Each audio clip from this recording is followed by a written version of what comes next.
युवा साथी आप सभी देख सकते हैं हमारी पीओजे के डीपीज अवेयरनेस फोरम की हमारी एक लंबी लड़ाई चलती आ रही है, जिसमें 1.5 साल के करीब हमें एक लड़ाई लड़ते आ रहे हैं कि हमें अपनी आइडेंटिटी के ऊपर सवाल जो निशानियां खड़ा किया गया है सरकार द्वारा, उसके ऊपर हमारी ये लड़ाई जंग चल रही है। ये ST2 के स्टेटस की हम मांग कर रहे हैं, लगातार हमारी ये मांग है।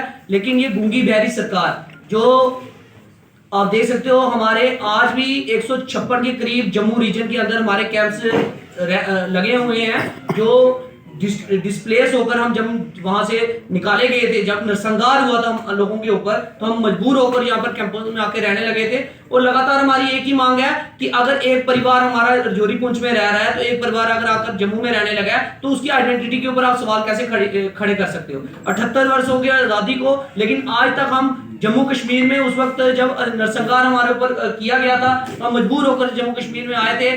आज भी हमारी करोड़ों अरबों की प्रॉपर्टी पीओजे के इलाकों पे है, जो आज पाक अकीद पर जम्मू कश्मीर जिसको कहा जाता है, जो पाकिस्तान के कब्जे में जम्मू कश्मीर के इलाके में है।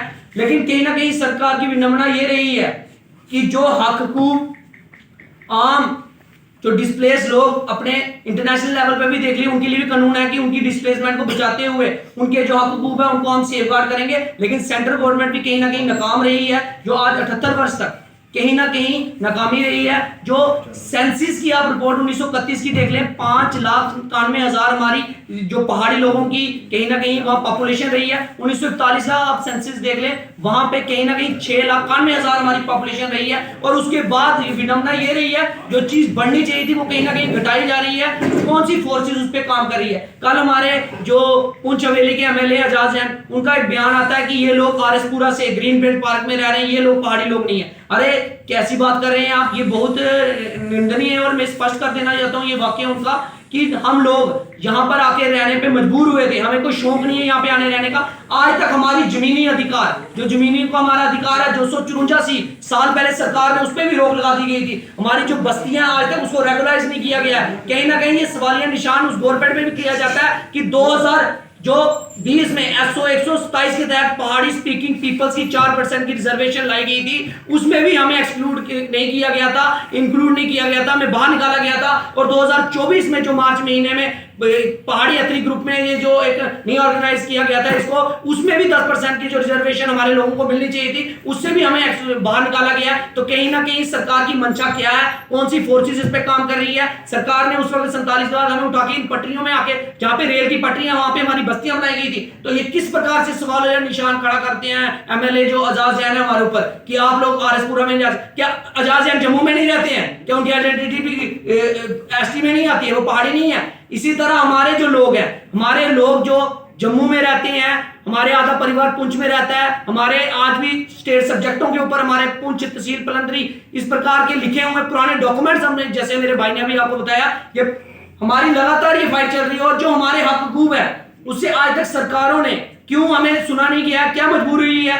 और हमने अरविंद गुप्ता जो यहाँ के नुमाइंदे हैं भाजपा के, तो उनका भी हमने फॉर्म फिल किया। जो यहाँ पे आरएसपुरा के हमारे नरेंद्र रैना जी हैं, इनके भी हमने फॉर्म फिल करने को। लेकिन मैं कहीं ना कहीं कहना चाहूंगा, अगर ये स्पष्ट कर देना चाहूंगा मीडिया के माध्यम से, कि आने वाला समय गवर्नर हाउस का भी घेराव होगा, सेक्रेटरीट का भी घेराव होगा। और अगर हमें ये स्पष्ट नहीं किया गया आने वाले समय पर, तो धरना प्रदर्शन भी होंगे।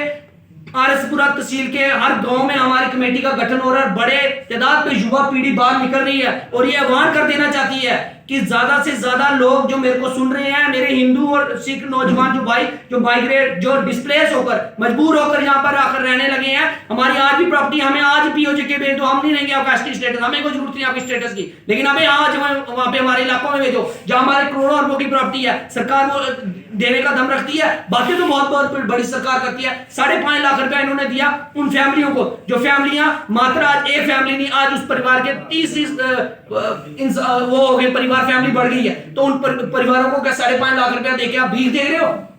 कहीं ना कहीं सरकार हमारे वोट बैंक के साथ खिलवाड़ कर रही है, सिर्फ हमें वोट बैंक की पॉलिटिक्स में उलझा के रखा हुआ है। लेकिन आज मैं ये स्पष्ट कर दूं कि आने वाला समय इनको मजबूर करेगा।